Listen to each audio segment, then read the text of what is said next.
नमः शिवाय। महाशिवरात्र शिवाचा महोत्सव। अनेक गावांमध्ये या दिवशी जत्रा भरते। काही जण 12 ज्योतिर्लिंगांचं दर्शन घेतात। ज्याला जमेल तसं प्रत्येक जण शिवभक्तीत रममाण होतो। आज आपण पुन्हा पाटेश्वरचा दौरा करूया।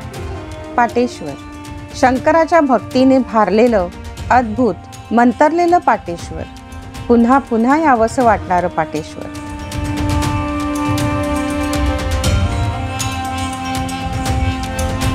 महाशिवरात्रीला घर बसल्या हजाराहून अधिक शिवपिंडींचं दर्शन घेऊया।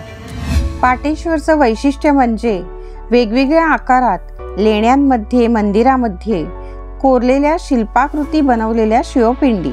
अगदी बोटाच्या पेरा एवढ्या उंचीपासून 4 फुटांपर्यंत उंची असलेल्या कोरीव कामाने सजवलेल्या शिवपिंडी इथे पाहायला मिळतात। हे मंदिर साताऱ्यातील एका पठारावर असून 75% रस्ता वाहनाने प्रवास करण्यासारखा आहे। त्यानंतर पुढे पायवाट आहे। डोंगराच्या झाडीमधूनच मंदिराची सुरुवात होते। मुख्य दरवाजातून आत येतानाच डोंगर चढताना गणपतीची प्राचीन मूर्ती दिसते। इथून पुढचा रस्ता सुखद, शांत, निसर्गरम्य असा आहे। इथे अनेक औषधी वनस्पती आढळतात। 1.5-2 किलोमीटरचा रस्ता रमत गमत पटकन संपतो आणि समोर पुष्करणी दिसते। ही विश्वेश्वर पुष्करणी कमळ फुलांनी सजलेली असते।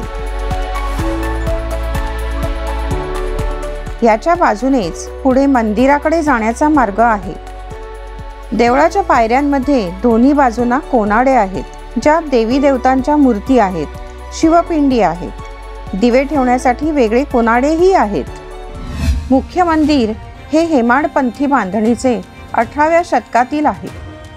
नंदी मंडप, सभा मंडप आणि गर्भगृह अशी याची रचना आहे। चला तर मग सुरुवात करूया मंदिरात असलेल्या या 4 फुटी शिवलिंगाने। एवढे मोठे शिवलिंग क्वचितच बघायला मिळते। याची प्रमाणबद्धता आणि तकाकी पाहण्यासारखी आहे। इथून पुढे मठाजवळच पायऱ्यांपाशी 68 शिवलिंगे आहेत। दाढीमिशा असलेले योगी स्वरूप शंकराचे एकमुखी शिवलिंग इथे पाहायला मिळते आणि बाजूने कोरलेली अनेक छोटी शिवलिंग इथे आहेत। बाजूलाच एक मुख्य शिवलिंग आणि त्याच्या बाजूने सरळ उभ्या रेषेत कोरलेली अगणित लहान शिवलिंग आहेत। इथून पुढे मठाच्या बाजूने खालच्या रस्त्याला मुख्य लेणी समूहाचा परिसर आहे। खाली येताच आपल्याला नंदीचे दर्शन होते।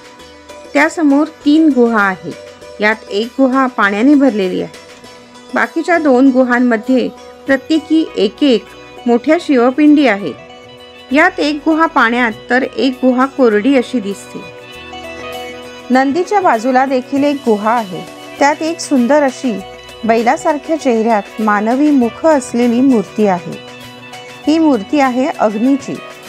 ही मूर्ती समोरून मानवी आणि बाजूने नंदीची अशी दिसते।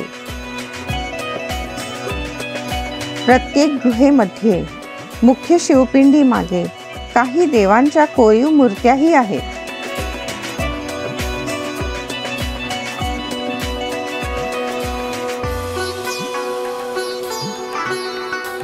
इथून पुढे येताच अजून एक लेणी समूह दिसतो, ज्याला मंदिरासारखे प्रवेशद्वारही बांधलेले दिसते। प्रवेशद्वाराजवळ कोरीव नंदी आणि पुढे येताच 3 गुहा दिसतात। पाटेश्वरातील सर्वात जास्त अद्भुत शिवलिंगे याच लेणी समूहात आहेत। गुहांच्या बाहेर 2 वेगळ्या प्रकारची शिवलिंगे दिसतात। एक म्हणजे चतुर्मुख शिवलिंग, जिथे शिवलिंगावर 4 दिशात कोरलेल्या 4 मस्तकांनी हे शिवलिंग बनलेलं आहे। ही 4 मुखे म्हणजे ब्रह्मा, विष्णू, महेश आणि सूर्य यांचे प्रतीक आहे। आणि याच्या बाजूलाच असलेले दुसरे शिवलिंग म्हणजे 2 कोरलेले घटच आहेत आणि त्याच्या बाजूने छोटी शिवलिंगे आहेत। इथून उजवीकडच्या गुहेत जाऊया। सर्वत्र अंधार आहे, त्यामुळे काही गोष्टी तेवढ्या स्पष्ट दिसत नाहीत। इथे कमळांची शिवपिंडी बघायला मिळते. तर पुढे भिंतीवर काही कोरीव काम दिसते. पुढे डावीकडच्या गुहेत विविध तऱ्हेची शिवलिंग एका मागोमाग एक अशी रचलेली आहेत. काही शिवलिंगांवर लिंगांऐवजी 2 खड्डे तर काहींवर पिंडी. या सगळ्या शिवपिंडींच्या भोवतीने असंख्य लहान लहान लिंगे दिसून येतात. इथून पुढे समोरच्या मुख्य गुहेत प्रवेश केला. ही गुहा सर्वात मोठी आणि शिवलिंगांनी भरलेली आहे. समोर दिसणारे हे आहे सहस्त्रलिंग, एक भले मोठे शिवलिंग. त्यावर 1005 लहान लिंगे कोरलेली आहेत. बाजूच्या तिन्ही भिंतींवर प्रत्येकी एक असे 3 शिल्पपट कोरलेले दिसतात. इथल्या एका स्तंभावर शिवदंड तर दुसऱ्यावर नाग कोरलेला असून त्याभोवतीही विविध प्रकारचे लिंग आहेत. भिंतीवरील एका शिल्पपटामध्ये पार्वतीचे शिल्प कोरलेले आहे, तर त्याभोवती लहान लहान एकूण 972 लिंग कोरलेली आहेत. हे प्रतीक आहे पार्वती पूजेचं. एका शिल्पपटात विष्णू सहस्त्रनामाचे एक प्रतीक असून विष्णू मूर्तीभोवती 1000 शिवलिंग कोरलेली आहेत. तर उजवीकडच्या भिंतीवर सूर्य सहस्त्रनामाचे प्रतीक, ज्यावर सूर्याची मूर्ती कोरलेली असून त्या भोवतीने 1000 शिवलिंगे कोरलेली आहेत. बाजूलाच अनेक देवांच्या मूर्तीही कोरलेल्या आहेत.